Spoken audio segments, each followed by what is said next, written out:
भारताच्या स्वातंत्र्य लढ्याच्या इतिहासात काही योद्धे असे होते जे सरळ रणांगणात नाही तर जंगलात डोंगरात लढले. त्यापैकी एक नाव म्हणजे उमाजी नाईक. त्यांचा परिचय असा की उमाजी नाईक हे महाराष्ट्रातील रामोशी समाजातील होते.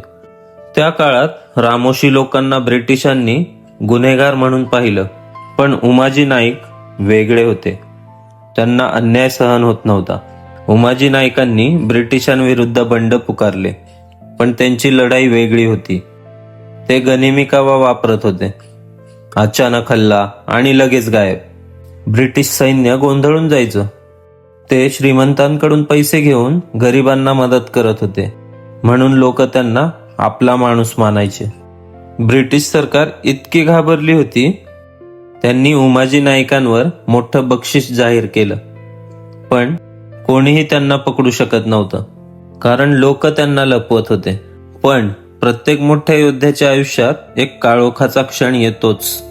उमाजी नाईकांच्या बाबतीत देखील असंच झालं. तो क्षण होता विश्वासघात. काही लोक जे त्यांच्या जवळचे होते त्यांनीच त्यांना फसवलं. ब्रिटिशांनी त्यांना लालच दिला, पैसा आणि माफीचं आमिष दिलं, आणि त्या लोकांनी उमाजी नाईक कुठे आहेत हे सांगितलं. एका रात्री अचानक ब्रिटिशांनी हल्ला केला. उमाजी नाईक तयार नव्हते आणि ते पकडले गेले. त्यांना न्यायालयात उभं केलं गेलं, पण त्यांनी कधीही माफी मागितली नाही. शेवटी त्यांना फाशी देण्यात आली. शेवटचं सत्य म्हणजे उमाजी नाईक हरले नाहीत, त्यांना हरवलं गेलं. त्यांच्या शत्रूंनी नाही तर विश्वासघाताने. कधी कधी अशा महान योद्ध्यांना युद्ध हरवत नाही, तर त्यांना आपलीच माणसं हरवतात. असं अनेक वेळा घडत आलेलं आहे.